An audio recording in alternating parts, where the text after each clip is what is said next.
man. Well, definitely, man. Like I said, I'm Go ahead, introduce yourself. Hey, my name's Governor Don A.K.A. Don Kona from the Hot Box. Now new A.K.A. Donnie Unitas. Yeah, that's right, because it's really all about the development, and of course, I mean, all of us, we've been in this for long enough to have several names and several transitions, right? I remember I started off Mr. Chopsticks, the Ninja. That's hard. That's hard. That's you know what I'm good. saying? I don't want to mess with that. So, I'm just, I've been and you understand, because, in this game, it was quite dominated by, obviously, black people and African Americans in the beginning, but the culture has always been inclusive culture. Right. And so, way back in the day, it was back when I'm talking about back in the day, I'm talking about before there was a rap section on the shelf of the record store. Right. Okay, when we would buy rap music in the dance, soul, or R&B sections. Yeah, I see that. Wow. Real talk. Oh yeah, that's that little category. Man, there was no CDs. Yep. And everybody had we was bootlegging on cassette tapes, right? That's what was we going. talking for the camera. We talking about 80s. Yeah. That's Late 80s. definitely late 80s, and that carried through all the way until like I think 92. We started burning CDs and things like that. 93. We started seeing when that happen. Computer came along. Yeah. So, but there were still record stores, and in the 80s, and I think culturally in the Bay Area, hip hop to us was a culture. It wasn't the music. The music, it was rap music, And rapping is old. It's old. The soundtrack. And so when we talked about hip hop, a lot of times we talked about East Coast. Right. We talked about rap kind of like that. That we were rapping, they were hip hop. Yeah. But the culture is hip hop. And so, I was a young dude back then, and just, trying to get in and getting on turntables and things like that. And, had me, so everyone was on SP12. I had SP 1400, which is an older version, but built similarly. So, but it was, it's something I just had to work with, and that's why I got on there. And it didn't matter to me. We was on some belt drive turntables. We didn't care. We didn't care. But you take the record store bag and cut a circle, a record-shaped circle, and push it on there, and that would be your scratch pad. Make that work. Customize. Whatever it takes. And as a young dude, I was coming into the same school that Rock G was leaving, and he was a legend, man. Just on campus and in the area, a lot of people were really, enthusiastic about it. And I'll illustrate in just a few moments, but because the enthusiasm lasts a lifetime, because you don't forget that. Right. You don't forget that, and so I heard about him before I got to meet him. Yeah. And probably, in all honesty, never really thought our paths would cross, because he was already moving on. Of course, you see, he was still in the town, so you know how it is. Town's only so big, just like Stockton's only so big. You're gonna cross paths eventually, right? So, I been doing music for decades and this and that. I traveled the country. I came back in town in 2001. And when I came back to Oakland, I found that we were still on this Ant Banks Too Short sound, which, no disrespect, Too Short's the homie, and I know him, and I respect him. I remember when he gave me, when Blow the Whistle came out, I seen him. He was like, "Oh man, what's up? And it's funny, because you know how it is when you see him. You can't just stand right next to him. Right. You know what I'm saying? But because the big cousin is there, right? And so, it was good, because we've seen each other many times. And he literally was like, "Oh man, I got a new joint," and he pulls out a CD and he writes Oakland on it and he gives it to me, and that's what album it was. Right. And so I got a chance to hear that before it came out, and so keep in mind when I say that we were still on the Ant Banks Too Short sound. It's no disrespect to Ant Banks and Too Short, right. But the point is, that's Ant Banks and Too Short. That's everybody can't be on their thing. That's the style. Right. But we were, because we love Too Short. We celebrate that, and of course he's a hometown hero. But when I came back to town, I had this idea that I believed, because I got a chance to go down south and introduce some ideas and things out there, and I saw them catch fire. So I said, wait, when I go back home, I'm going to do the same thing. Yeah. So open up the Hot Box Studio with a little help with financial help as far as location and some equipment. And the whole idea was, we go into Oakland to bring out a new sound, brand new. And we started from the necessities. We got to have slap, got to have that bottom. You know what I'm saying? It got to be cool. You know what I'm saying? So and you know, we had the snare that'll tear your eardrum, right? And that's where that sound came from. The boom, boom, boom, boom, boom, boom. You know, and we did that, man, and it was interesting to see because people were like, that's different. But it didn't take long for them to get on it. Oh yeah. And you know, by the time we finished up with the hot box, we had pushed some 40,000 CDs and barely even left the Bay Area. Wow. You know, and most of that legwork was done by our Minister of Information and alias Elias, because he was always out there hustling, and you know, and he was eating off CDs. Yeah, and he'll say it in a minute. Yeah, man, this was my job, and he was doing pretty well. In fact, he was innovative in the game. So all that Arco gas station, all that kind of stuff. Alias did that. He did that, man. He was because he would come back and we would discuss it, and we would talk about the strategies and that happened. Okay, so and you know, okay, make sure that you never ask for a sale. You always say, you know, can I get a donation, or you know, we figured all that out because you know, being harassed by the law and being harassed by a business owner, we had to figure out how to get away with it. Okay. So that's cool. Amazing. But at that time, like I said, when the hot box started, lo and behold, somebody would bring G to the studio, and you know, like I'm saying, really, like anybody who knew. Just like anybody who knows this story knows it's true. But most of y'all don't know the story. Almost nobody would say, oh, Don Kona is the father of the hyphy sound. No one would say that. Who would say that? They were like, oh, maybe it was EA Ski, or maybe it was E40 or Keek, of course, right? And of course, I'm not saying that hyphy, we call it the hotbox movement. And that's what you saw all over the town. Hotbox movement, you saw it written on cars when the windows was dirty or when it was foggy. You would literally see this. And then we were running with real cats. For us, it was, are you real first? And then what are your skills and proficiencies? You know what I'm saying? You know? That's how it starts. That's how it do. Exactly. You know, and we actually encountered a few people that weren't real enough, but had skills, and you know, we didn't end up working with them. You know, and you know, we of course, you know, that's business, and there's other sides of business, and sometimes it's good for business to do such a thing. And that's part of the process of learning too, as well. But the point is, you know, we took it so seriously, and so what happened was, you know, G got now. Was it who brought you to the studio? Was it Mo D or was it Alias? I'm trying to remember. No, I think it could have been, but it might even been. Yeah, I don't know, man. I'm trying to remember how you got there because I remember you were there. Oh man. Hey, this is real history. I guarantee you this: if I asked Alias, he would know exactly the scenario. He'd probably even tell us where we were standing. But I remember he was in the studio and we were talking about the best rappers from the town in the Bay. We were talking about the best rappers that we've ever known. Okay, yeah.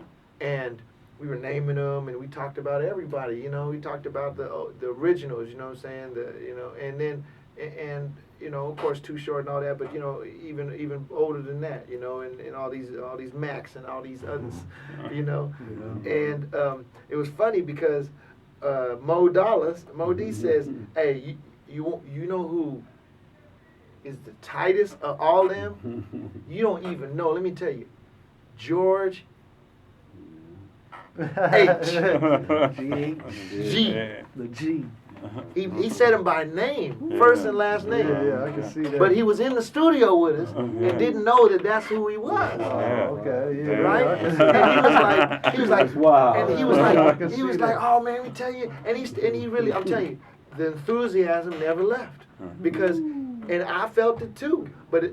But I knew that he was talking about the man I can see that. right next to us. Yeah, it's but like he a didn't surprise. know. He didn't know. And so G comes down, he's like, He's like, is that for real? That's how you feel? And he opens his wallet. Yeah.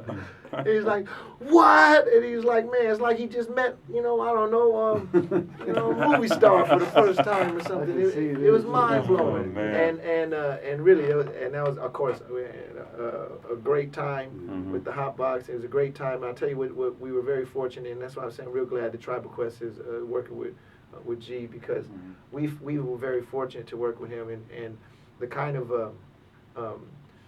work ethic and the kind of realness and the kind of mentality and creativity that to me are just necessary ingredients, but oftentimes take lots of effort and development. But this stuff just flows out of G like just rain. You know what I'm saying?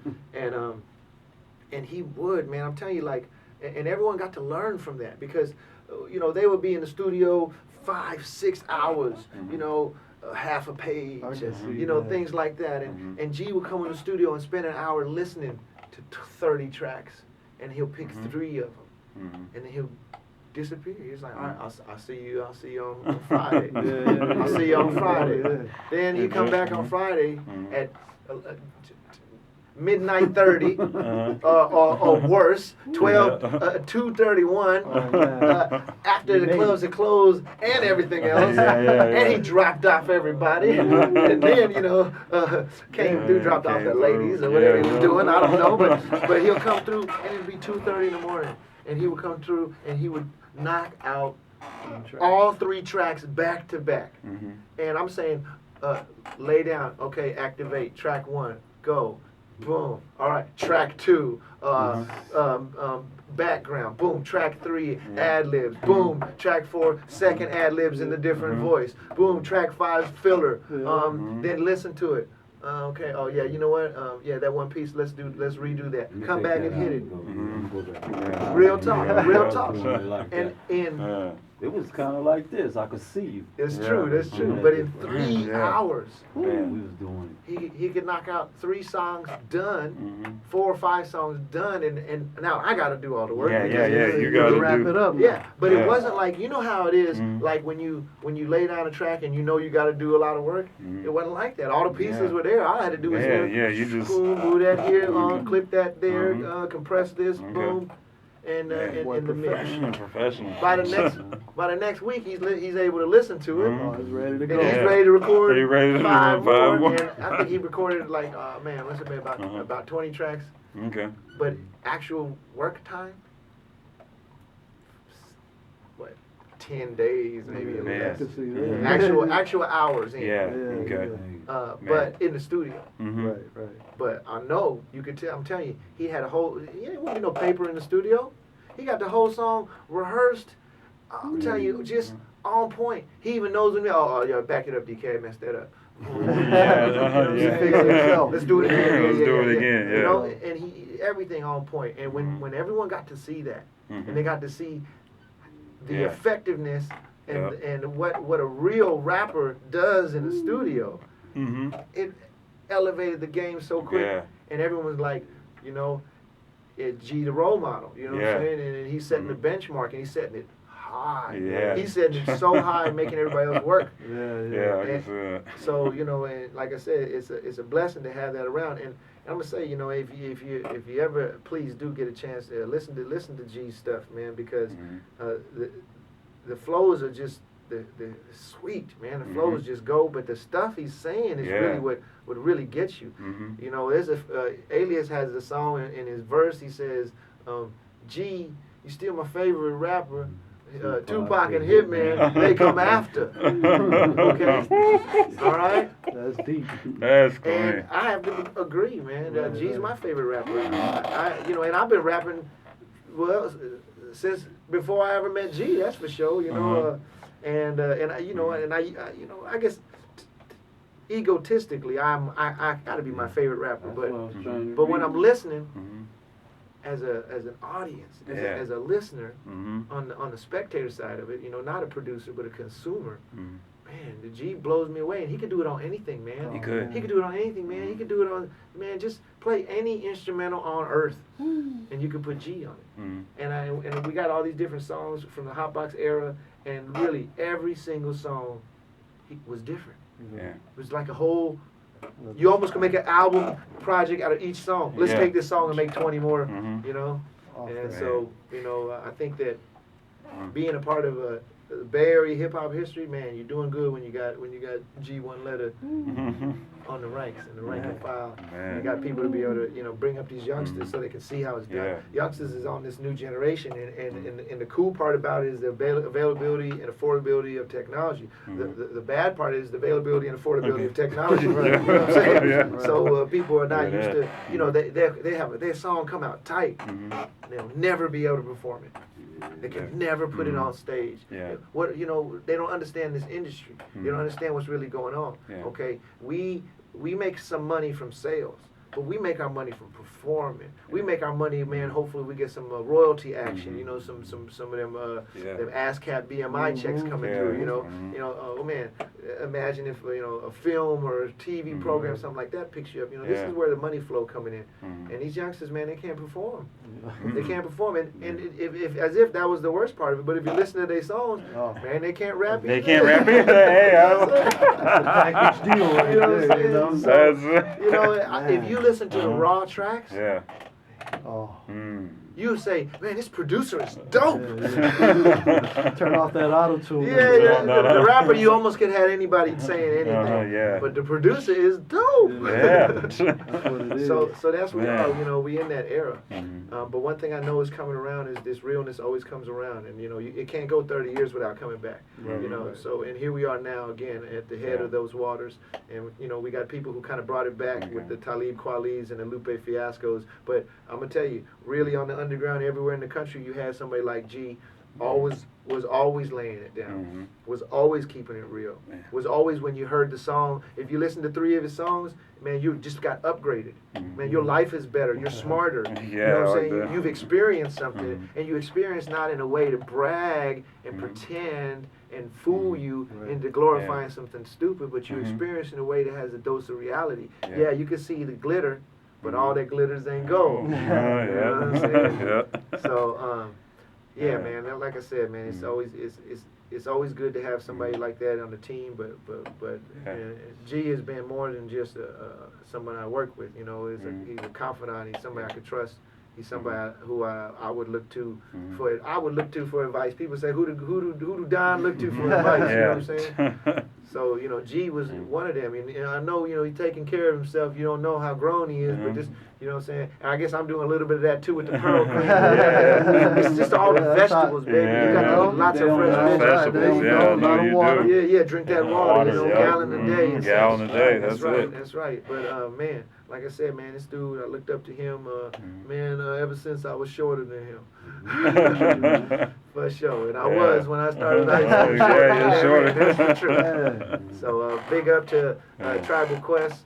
DJ Conquest, you know what I'm saying, but really, you know, all love, man, to G, man, and I shouldn't have said but, really, I should have said and, because it's not a contrary, you know, nothing but love for this man, and if you ever get a chance to see him perform, you're going to be amazed. This guy's got more energy than you can stand. If you just hear him, listen to it, you will get the upgrade. You know what I'm saying? And you know, all it costs is the time or the download. You know what I'm saying? So, yeah, keep it cranking, TribalQuest. And thank you, G, for coming too. Of course, you know, yes, indeed. And like I said, this Governor Don, also known Don Kona for the Hotbox. And now as far as music and production goes, I'm going by Donnie Unitas. Because that's what we got to do. We got to get together. You know what I'm saying? We got to, and I'm just going to throw this out there. This is very important for anyone doing music. You got to love it longer than somebody else. You can't put out a new sound, a new track, and then hate your old ones. That's like hating your family or something. When you hate the old kids when you got a new kid. We don't do that.